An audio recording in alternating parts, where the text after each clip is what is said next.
America में पढ़ाई कर रहे लाखों स्टूडेंट्स, इंडियंस, अमेरिकन्स और एनआरआई के लिए एक बहुत बड़ा तेजी से सामने आ रहा है बदलाव।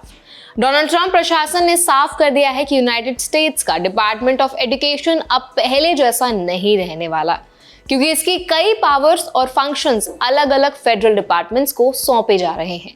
ये पूरा बदलाव अमेरिका की एजुकेशन पॉलिसी को जड़ से बदल सकता है और इसका सीधा असर स्टूडेंट्स, यूनिवर्सिटीज और फाइनेंशियल एड सिस्टम पर पड़ेगा। तो आज के इस वीडियो में हम बात करने वाले हैं ट्रंप एडमिनिस्ट्रेशन आखिर डिपार्टमेंट ऑफ एजुकेशन को क्यों डिसमेंटल करना चाह रहा है, कौन कौन सी रिस्पॉन्सिबिलिटीज अब दूसरे डिपार्टमेंट संभालेंगे, फेडरल फाइनेंशियल एड पर इसका क्या असर होगा, कौन कौन सी सर्विसेज जारी रहेंगी और सबसे जरूरी इंडियंस और इंडियन अमेरिकन स्टूडेंट्स को इस बदलाव में किन बातों से सावधान रहना चाहिए। तो चलिए फिर जल्दी से वीडियो को शुरू कर देते हैं। हाय, मेरा नाम है वर्षा दुबे और आप मुझे देख रहे हैं एनबीटी टेक एड पर। सबसे पहले समझते हैं कि पूरा मुद्दा शुरू कैसे हुआ। 18 नवंबर को व्हाइट हाउस ने आधिकारिक तौर पर घोषणा की कि ट्रंप प्रशासन डिपार्टमेंट ऑफ एजुकेशन को रिड्यूस नहीं बल्कि उसकी कई कोर फंक्शंस को परमानेंटली दूसरे फेडरल डिपार्टमेंट्स में ट्रांसफर कर रहा है। ट्रंप का कहना है कि एजुकेशन पर फेडरल सरकार का कंट्रोल कम किया जाएगा और राज्यों यानी स्टेट्स को ज्यादा अधिकार दिए जाएंगे। उनका सीधा स्टेटमेंट था, इस एजुकेशन को वहीं वापस दे रहे हैं जहां ये बिलोंग करता है, स्टेट्स के पास। यानी आने वाले समय में एजुकेशन से जुड़े कई फैसले वॉशिंगटन डीसी नहीं बल्कि अलग अलग स्टेट्स मिलकर लेंगे। ट्रंप ने एक एग्जीक्यूटिव ऑर्डर भी साइन किया है जिसमें उन्होंने कहा है कि डिपार्टमेंट ऑफ एजुकेशन को मैक्सिमम एक्सटेंट तक बंद किया जाए जितना लॉ की अनुमति देता है। इसके बाद एडमिनिस्ट्रेशन ने शांति से लेकिन लगातार विभाग को छोटा करना शुरू कर दिया। रिपोर्ट्स के मुताबिक लगभग 1300 कर्मचारियों को हटाया गया, जो कि डिपार्टमेंट का लगभग आधा स्टाफ था। अब सवाल उठता है कि ऐसा कदम क्यों उठाया जा रहा है।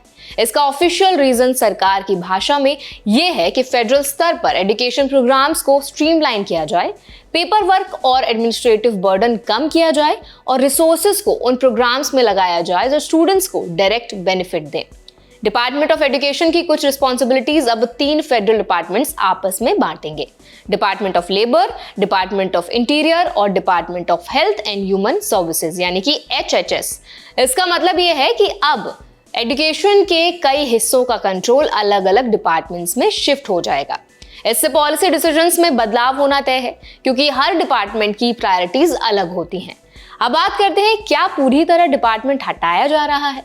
तो उसका जवाब है नहीं, पूरे फंक्शंस नहीं हटाए जा रहे हैं, कुछ की काम वही रहेंगे। सबसे बड़ा काम है फेडरल स्टूडेंट लोन का मैनेजमेंट। लगभग 1.3 ट्रिलियन US$ वाले लोन प्रोग्राम्स जारी रहेंगे। पेल ग्रांट्स और अन्य स्टूडेंट एड प्रोग्राम्स भी चलते रहेंगे।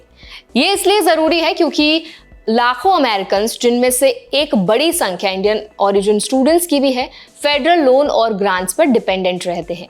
अब समझते हैं कि वो बदलाव इंडियंस और एनआरआई स्टूडेंट्स को कैसे इंपैक्ट कर सकता है।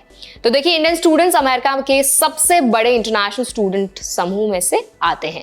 कई स्टूडेंट यूएस आते हैं, फेडरल एड, गाइडेंस या रेगुलरिटी, क्लैरिटी पर डिपेंडेंट रहते हैं। जब डिपार्टमेंट छोटा हो रहा है और अलग अलग जिम्मेदारियां अलग डिपार्टमेंट्स को दी जा रही हैं, तो ये पॉसिबल है कि पॉलिसी समझने में कंफ्यूजन बढ़े, किस रूल को कौन इंप्लीमेंट कर रहा है, किस आवेदन के लिए किस डिपार्टमेंट से बात करनी है, किस तरह फाइनेंशियल एड प्रोसेस होगा, इन सब में बदलाव आ सकता है। इंडियन अमेरिकन पेरेंट्स के लिए भी ये बदलाव बहुत इंपॉर्टेंट है क्योंकि अमेरिका के पब्लिक स्कूल्स और एजुकेशन स्टैंडर्ड्स में फेडरल ओवरसाइट कम होने का असर कभी कभी स्टेट्स के हिसाब से अलग हो सकता है। ट्रंप का जोर स्टेट्स को फ्रीडम देने का है, तो डिफरेंट स्टेट्स में स्कूल सिस्टम की क्वालिटी और रूल्स भी ज्यादा वेरिएशन देखने को मिल सकता है आपको। अब बात करते हैं कि इस समय इंडियंस और एनआरआई को किन बातों का ध्यान रखना चाहिए। तो सबसे पहली बात, अगर आप अमेरिका में पढ़ाई करने जा रहे हैं या पहले से वहां पढ़ रहे हैं, तो फेडरल लोन्स, फेडरल ग्रांट्स और एजुकेशन रिलेटेड पेपर वर्क की जो ऑफिशियल इंफॉर्मेशन है उस पर खास ध्यान दें। डिपार्टमेंट बदलाव की वजह से प्रोसेसिंग टाइम और रूल्स में छोटे छोटे अपडेट्स आ सकते हैं। दूसरी बात, स्टेट स्पेसिफिक एजुकेशन रूल्स को समझना बहुत इंपॉर्टेंट होगा, खासकर अगर आप पब्लिक यूनिवर्सिटीज या कम्युनिटी कॉलेजेस में पढ़ाई करने की सोच रहे हैं तो।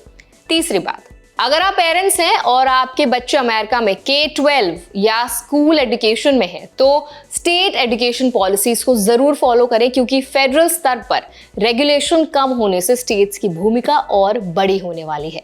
अब एक और जरूरी चीज, इस पूरे प्रोसेस में कंफ्यूजन बढ़ सकता है, लेकिन पैनिक करने की बिल्कुल भी जरूरत नहीं है। कई मेन प्रोग्राम्स अभी भी डिपार्टमेंट द्वारा कंटिन्यू किए जा रहे हैं, जैसे फेडरल लोन्स, पेल ग्रांट्स और स्टूडेंट एड सर्विसेज।